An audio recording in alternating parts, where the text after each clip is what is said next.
به نام خدا، عرض سلام دارم خدمت مخاطبین محترم.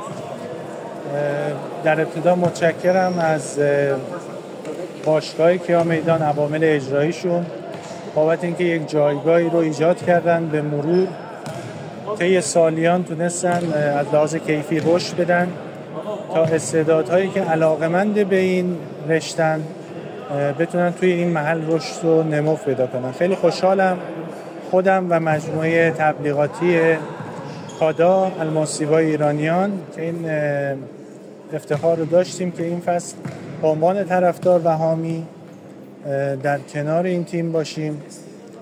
امیدوارم که روند افتخار آفرینی این تیم مثل سال گذشته که در رده بزرگسالان موفق شدن عنوان قهرمانی رو کسب بکنن ادامه دار باشه و ما شاهد موفقیت‌های روزافزون این جوونا باشیم. خیلی متشکرم.